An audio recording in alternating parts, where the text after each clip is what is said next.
L'École supérieure d'administration, d'économie, de journalisme et des métiers de l'audiovisuel ESAE offre de nouveaux challenges pour l'année universitaire 2023-2024. Étudiantes et étudiants, parents d'élèves nouveaux bacheliers, ESAE, c'est la garantie d'une formation de qualité à des conditions très avantageuses. À Gbedjromede, à Papa, à Boumekalavi et Parakou, inscrivez-vous en administration générale, administration du travail et de la sécurité sociale, trésor et finances publiques, impôts, diplomatie et relations internationales, journalisme et métiers de l'audiovisuel, gestion des marchés publics, planification et développement local, sciences économiques, sciences juridiques et toutes les filières des sciences de gestion. ESAE vous offre des bourses, demi-bourses et de réductions pour les premières inscriptions dans toutes ces filières. Waouh! En licence 1, 2 et 3 et en master, bénéficiez jusqu'à 50% de réduction sur tous nos sites. N'est-ce pas génial? Infoline. ESAE Gbedjromede, 3e rue à droite en quittant le carrefour Le Jador pour la BIBE Jéricho ou au plus 229 90 93 65 21 98 98 14 00 à Kpakpa au plus 229 52 88 33 33 à Boumekalavi au plus 229 52 88 44 44 Parakou au plus 229 52 46 12 12.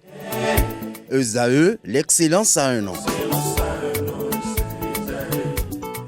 Bonjour à nouveau, chers amis internautes. Le quotidien Maison, le quotidien béninois d'information générale et d'analyse, l'informateur titre ce matin en manchette: prolifération des salles de fête, les exploitants en sursis, s'exclame le Canard. Patrice Talon vient une fois encore de taper du poing sur la table. Cette fois-ci, ce sont les exploitants des salles de fête qui sont dans la ligne de mire. Ils ont un moratoire pour se mettre à jour, nous apprend le Canard. Des détails sur cette décision, cette nouvelle donne à la page 3.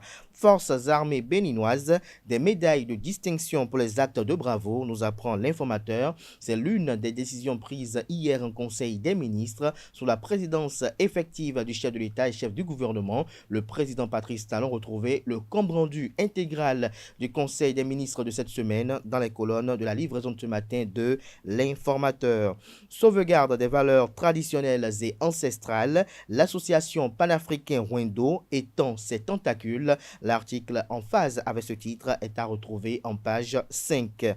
Attaqué à la présidence par l'ancien président de la République et président du parti politique Les Démocrates Boniaï, la force Cori pour un Bénin émergent FCBE réagit et fait des mises au point, lesquelles vous sont exposées dans les colonnes de la page de ce matin de l'informateur. Le journal École de l'informateur à travers son titre nous apprend que dans le cadre de la lutte contre la cybercriminalité, l'OCRC cède place au CNIN. Une invite à découvrir dans les colonnes de sa parution les productions journalistiques des étudiants en formation sur les différents campus de l'ESAE, l'école supérieure d'administration, d'économie, de journalisme et des métiers de l'audiovisuel.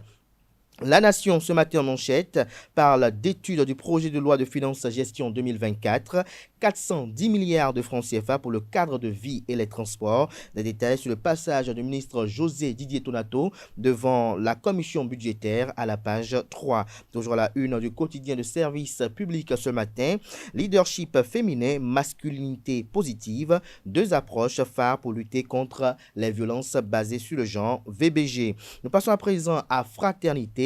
Le ministère du cadre de vie et des transports devant la commission budgétaire, 410 milliards de francs CFA défendus par José Didier Tonato. La gestion axée sur les résultats comme l'aide votive. Le journal nous apprend que le ministre du cadre de vie et des transports chargé du développement durable, José Didier Tonato, était dans l'après-midi de ce mercredi 29 novembre 2023 devant la commission budgétaire de l'Assemblée nationale dans le cadre de l'étude du projet de loi de finances exercice 2024.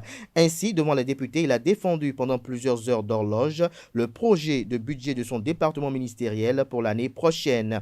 Il s'agit d'une allocation budgétaire de 410 milliards 674 millions 445 000 francs CFA, soit un accroissement de 9,27% par rapport au budget en cours d'exécution, c'est-à-dire celui de l'année 2023, qui s'élève à 375 milliards 844 millions 41 385 francs CFA. Pour ce projet de budget, les dépenses en capital s'élèvent à 397 milliards 289 millions 65 000 francs CFA, soit 96,74% contre 3,26% pour le fonctionnement. Elles sont financées à hauteur de 58,24% par le budget national et 38,50% par les ressources extérieures sous forme de prêts et de dons. Du document présenté par le ministre José Didier Tonato à la représentation nationale, il ressort que l'accroissement du dit projet de budget s'explique par la nécessité de poursuivre la mise en œuvre diligente des programmes majeurs du programme d'action du gouvernement 2 2021-2026 dans le secteur du cadre de vie et des transports en maintenant la dynamique de la consolidation des réformes et des projets structurants. Retrouvez la suite du compte rendu que propose Fraternité de ce matin à la page 3 de sa livraison de ce matin. La une du même quotidien nous apprend ce matin que dans le cadre de la lutte contre la cybercriminalité, création du CNIN, le gouvernement sort la grosse artillerie, déduit le confrère. Conditions d'ouverture et d'exploitation des salles de fête, les exploitants contraints au respect des normes de construction et de la réglementation sur le bruit, nous apprend Fraternité ce matin. Le matinal parle quant à lui en manchette ce matin du contrôle du poids des produits préemballés à Parakou, à Neki, à Djougou et Natitengu. Plusieurs commerçants mis sous convocation. Démarrées depuis le mardi 28 novembre 2023, les opérations de vérification de la quantité nette des produits contenus dans les préemballages se poursuivent. Après Parakou et Neki, l'équipe de l'Agence nationale de normalisation de métrologie et du contrôle qualité ANM était à Djougou et Natitengu le mercredi 29 novembre 2023. Plusieurs commerçants épinglés ont été mis sous convocation. Des précisions à la page 8 de sa parution de ce matin. Toujours à la une de le matinal de ce matin, lutte contre la cybercriminalité. Le CNIN reprend les attributions de l'Office central de répression de la cybercriminalité au CRC. Toujours à la une de le matinal de ce matin, Forces armées béninoises, de nouvelles distinctions créées, nous apprend le Canard. Matin libre 5 mars 2021, 30 novembre 2023, Rekia Madougou, 1000 jours de calvaire. Ses amis et sympathisants plaident pour l'amnistie. Toujours à la une de Matin libre de ce matin, Assemblée nationale, José Didier Tonato présente les grands chantiers de 2024. Plus de 410 milliards de francs CFA prévus pour la construction d'infrastructures. Jupiter titre ce matin en manchette, humour. Kadidiat Issotina, une ascension et un nom à jamais gravé. Que comprendre de ce titre, c'est à découvrir à la page 3. Toujours à la une de Jupiter de ce jeudi matin, 4e rendez-vous des Agonlinois à Calavi, une célébration culturelle riche en émotions, une démonstration inédite des Guélédés qui vous est exposée à travers un compte rendu à la page 7.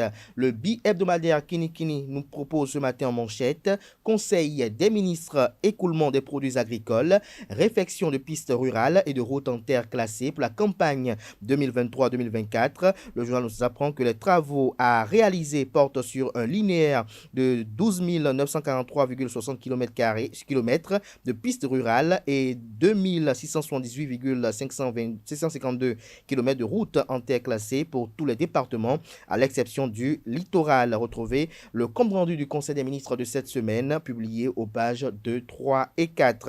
Toujours à la une du bi-hebdomadaire Kini de ce matin, procédure administrative des adoptions nationales et internationales, des acteurs de la chaîne de protection de l'enfant en formation à Cotonou, des précisions à la page 12. Vous avez en illustration les photos de quelques participants sur lesquels on peut apercevoir Evelyne Kenom. Toujours à la une du Kini de ce matin, budget 2024 enseignement secondaire, Yves Chabikouaro dévoile des actions prioritaires et urgentes pour un avenir radieux.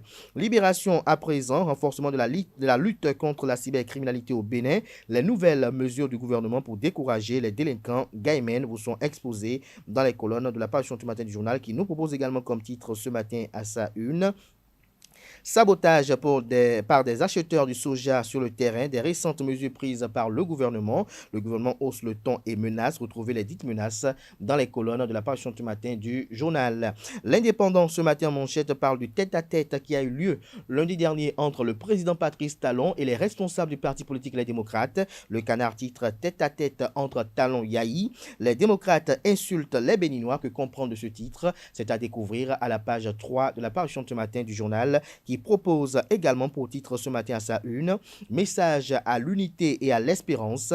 Christian Wichenou, maire de la ville de Ouida, à ses frères et sœurs, des détails sur le 10 messages dans les colonnes de la page ce matin du journal qui nous propose également comme titre ce matin à sa une, lancement officiel de Glehouéhoué, la fête identitaire des filles et fils de Ouida démarre ce samedi. Nord-Sud quotidien ce matin en manchette, 1000 jours de détention, Rekia Madougou, un cri de liberté étouffé, communique le journal. Pour ses 92 ans, Nicéphore Dieudonné Soglo honoré par l'ancien président Thomas Boniaï, des détails sur cette célébration dans les colonnes de la page ce matin de Le Quotidien Nord-Sud Quotidien. Gascani Info ce matin en manchette, titre d'hier à aujourd'hui, le pardon politique au Bénin, une illustration d'une photo prise lundi dernier du président Patrice Talon et de l'ancien président Thomas Boni Yahi. L'événement du jour ce matin à la une, prévision budgétaire pour l'année 2024, 136 milliards de francs CFA pour renforcer la modernisation du secteur de la santé. Le pays émergent communique ce matin en manchette, concertation en vue des prochaines élections générales de 2026. Les partis dits de l'opposition se mangent le nez, guerre larvée entre Force Corée pour un Bénin émergent FCBE, les démocrates et Mouvement populaire de libération MPL. Pendant ce temps, l'Union progressiste Le Renouveau et le Bloc républicain se mobilisent. Le boulevard ouvert pour Patrice Talon pour désigner son dauphin, estime le Canard. Le quotidien La Fille du jour titre ce matin en manchette, expropriation des terres dans les localités de Kwakodi, de Togbin, supposée introduction de l'homosexualité dans l'enseignement. L'exécutif a attendu ce jour au Parlement pour s'expliquer. Le quotidien d'Abarou ce matin en manchette, incarcéré depuis 2021, cela fait 1000 jours que Rekia Madougou vit l'enfer, communique le journal. Ce 30 novembre 2023, Rekia Madougou passe son 1000e jour en prison. 1000 jours de calvaire loin de ses enfants en bas âge, 1000 jours loin de sa famille et de ses amis, 1000 jours d'enfer pour une personne aussi talentueuse, intelligente et battante telle que Rekia Madougou. Cela fait 1000 jours que le Bénin écrit une page noire de son histoire démocratique. Il suffit de se rappeler du parcours exceptionnel de cette dame de fer, de son combat politique et des circonstances de son incarcération pour se rendre compte qu'elle n'a pas sa place entre les quatre murs d'une prison, relaie le journal. Toujours à la une de Dabarou de ce matin, lutte contre la cybercriminalité au Bénin, le Centre national d'investigation numérique bientôt créé, nous apprend le journal. L'autre quotidien à présent ce matin manchette, brouille au sein de l'opposition, querelle de leadership entre Boniaï et Paul Roumpé. Les quatre vérités ce matin à la une, au lendemain de sa visite au président Patrice Talon, Nicéphore Dieudonné Soglo reçoit à son domicile Boniaï, nous apprend le journal. Toujours à la une de les quatre vérités de ce matin, suite à la déclaration selon laquelle FCBE n'est pas de l'opposition, Paul Roumpé et ses hommes font des mises au point. Le Clairon à présent, festival Djogbe Mitonahé, lancement officiel le 8 janvier 2024 à Alada. Toujours à la une de Le Clairon de ce matin, création de l'association sportive les Étincelles Handball Club de Sabalou, Malik Lalaye élu président. Décryptage info à présent, essence de contrebande à Cotonou, lancement réussi de la phase test de déploiement des mini-stations. Toujours à la une de décryptage info de ce matin, Forces armées béninoises, médaille de la défense nationale et croix du combattant, deux insignes de reconnaissance de mérite aux militaires. Ce sera tout pour la présentation de quelques titres parus ce jour dans la presse locale. Les quotidiens sont disponibles dans les kiosques, également accessibles en ligne. Place à présent au bulletin matinal d'information qui est présenté par Nosirine Fatoumbi.